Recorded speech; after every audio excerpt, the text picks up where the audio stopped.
ছাত্ৰ ছাত্ৰীসকল আমি চেপ্টাৰ 4বিৰ কুৱেশ্যন নম্বৰ 8 লৈকে শিকিলো এতিয়া আমি কুৱেশ্যন নম্বৰ 9 টো কৰো নিশ্চয় তোমালোকে 8 লৈকে বুজি পাইছা আৰু যোনবিলাক হোমৱৰ্ক কৰিব দিছো তোমালোকে কৰিছা সাগে তো আজি কুৱেশ্যন নম্বৰ 9 টো আমি কৰো তো কুৱেশ্যন নম্বৰ 9 ত কি কৈছে চাও এ বি সি ডি এটা চতুৰ্ভুজ ঠিক আছে এ বি সমান্তৰাল ডি সি বুলি দিয়া আছে আৰু এ ডি সমান্তৰাল বি সি বুলি দিছে তেনে প্ৰমাণ কৰিব লাগে যে কোণ এ বি সি সমান কোণ এ ডি সি ঠিক আছে তেনেহলে আমি চাও প্ৰথম আমি আঁকিলো চতুৰ্ভুজ এটা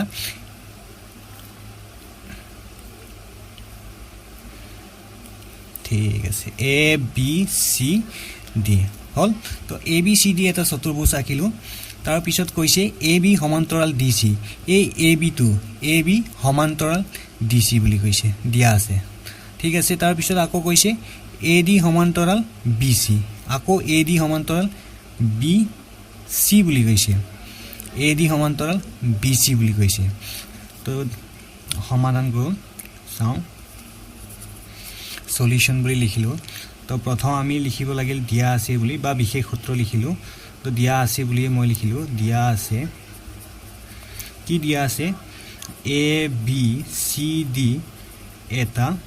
কি চতুৰ্ভুজ ঠিক আছে তো চতুৰ্ভুজত কি কৈছে এ বি সমান্তৰাল ডি সি আৰু কি বুলি কৈছে এ ডি সমান্তৰাল বি সি বুলি কৈছে এ বি সমান্তৰাল ডি সি বুলি কৈছে আকৌ এ ডি সমান্তৰাল বি সি বুলি কৈছে ঠিক আছে তো প্ৰমাণ কৰিব লাগে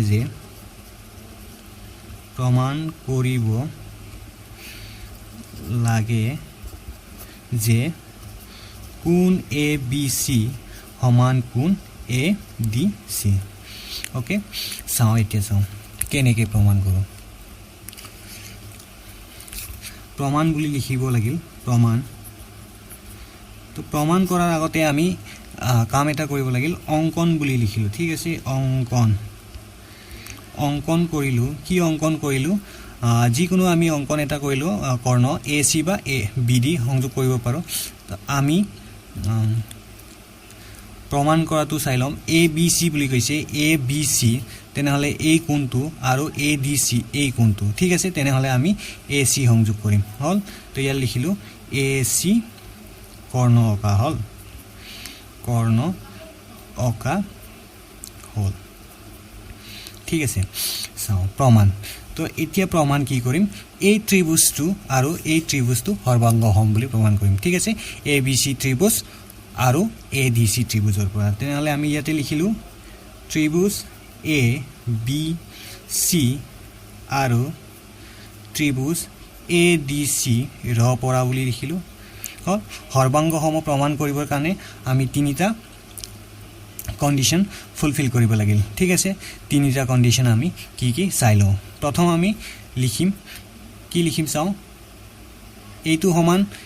এইটো বুলি আমাক কোৱা নাই অকল সমান্তৰাল বুলি কৈছে আকৌ এইটো সমান্তৰাল এইটো বুলি কৈছে ইয়াৰ পৰা আমি ক'ব পাৰো যে এই চতুৰ্ভুজটো সমান্তৰিক বুলি ক'ব পাৰো ঠিক আছে তথাপি আমি নিলিখো এটো কেনেকৈ লিখিম যেহেতু সমান্তৰাল দিয়া আছে আৰু এইটো আমি কৰ্ণক ছেদক হিচাপে ল'ব পাৰো ঠিক আছে তেনেহলে এই কোণটো সমান এই কোণটো আমি লিখিব পাৰো আৰু এই কোণটো সমান এই কোণটো লিখিব পাৰো আৰু এইটো সাধাৰণ বাহু তিনটা হৈ গল কন্ডিশন লিখিলো তো আমি প্ৰথম লিখিলো কোণ এ নালাগে কোণ বুলি নিলিখো তো আমি লিখিলো এ সি সমান এ সি বুলি লিখিলো সাধাৰণ বাহু ঠিক আছে সাধাৰণ বাহু যেহেতু দুটা ত্ৰিভুজতে এ সি আছে তেনেহলে আমি সাধাৰণ বাহু বুলি লিখিলো নেক্সট আমি লিখিলো এটা পালো এই কোণটো সমান এই কোণটো কোণ লিখিলো কোণ বি এ সি ঠিক আছে কোণ বি এ সি সমান কোণ এ সি ডি কিয় সমান একান্তৰ কোণ বুলি নিলিখো আমি লিখিম এ বি সমান্তৰাল সি ডি আৰু কি এ সি ছেদক বুলি তলত লিখি দিলো ঠিক আছে নেক্সট এতিয়া চাও আমি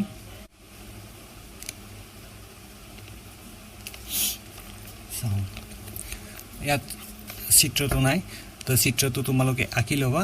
তেতিয়া বুজাত তোমালোকৰ কি হয় সহজ হয় মই ইয়াতে চিত্ৰটো আঁকি দিলো A B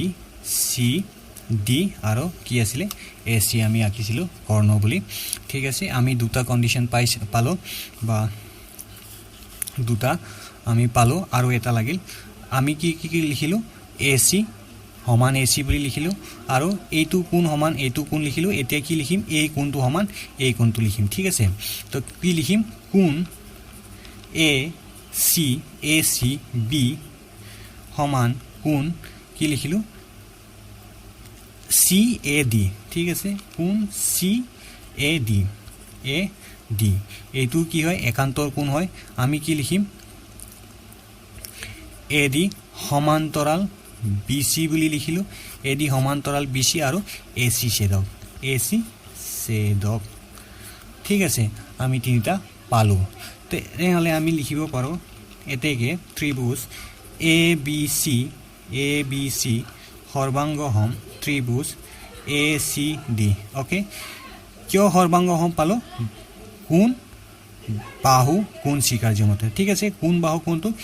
AS A rule বুলি মই লিখিলো এঙ্গল সাইড এঙ্গল বা কোণ বাহু কোণ ঠিক আছে এতেকে আমি লিখিব পাৰো কোণ ABC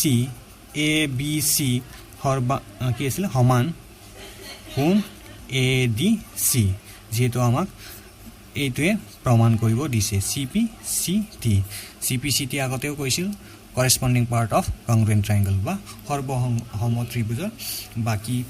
অংগবিলাক কি হয় সমান হয় ঠিক আছে এটো প্ৰমাণ কৰিব দিছে আমি প্ৰমাণিত বুলি লিখিব পাৰো ঠিক আছে নিশ্চয় তোমালোকে বুজি পাইছা যদি বুজা নাই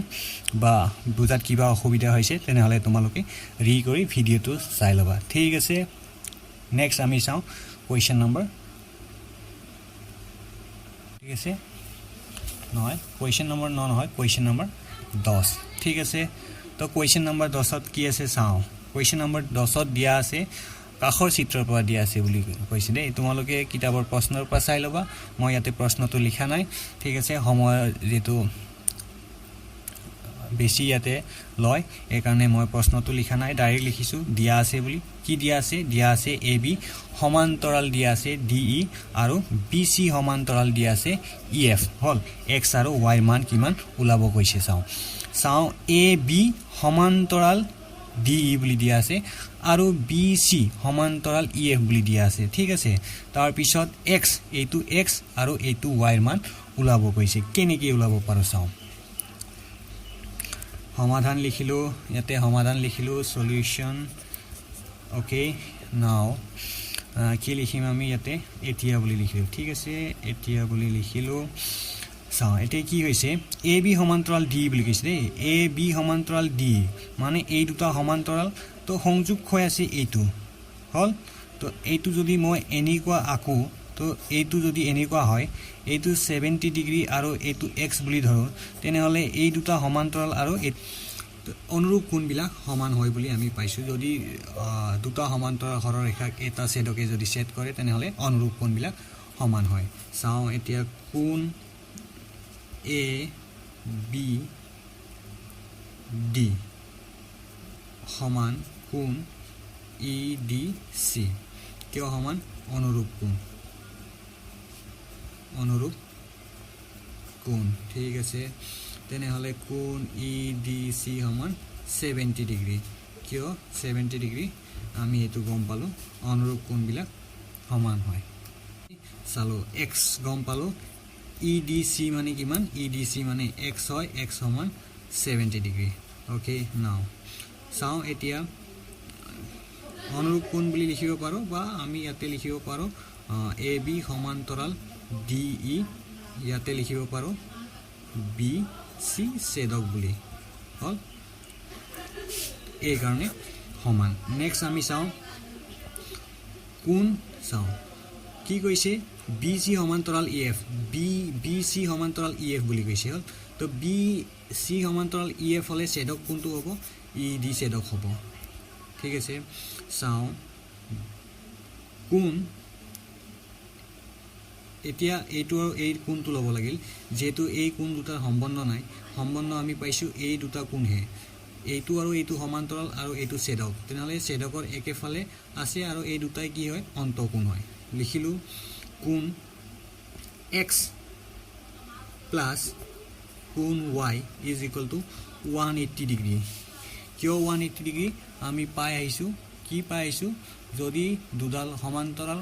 সৰলৰেখাক এটা ছেদকে যদি ছেদ কৰে তেনেহ'লে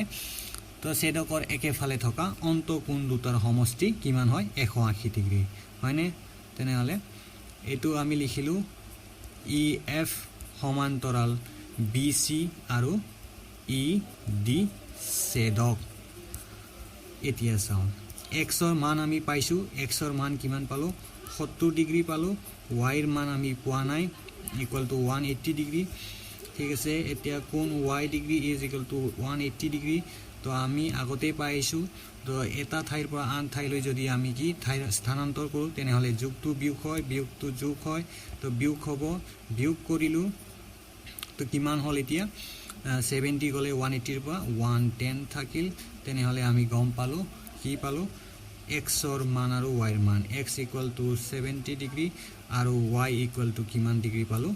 110 ডিগ্ৰী ঠিক আছে নিশ্চয় তোমালোকে বুজি পাইছা ধুনীয়াকৈ তোমালোকে কপিত লিখি ল'বা আৰু যদি বুজি নোপোৱা তেনেহ'লে আকৌ কৈছোঁ তোমালোকে ভিডিঅ'টো চাবা হ'ল আৰু যোনবিলাক হোমৱৰ্ক দিয়া হয় হোমৱৰ্কবিলাক তোমালোকে ধুনীয়াকৈ হোমৱৰ্কৰ বহীত লিখি ল'বা থেংক ইউ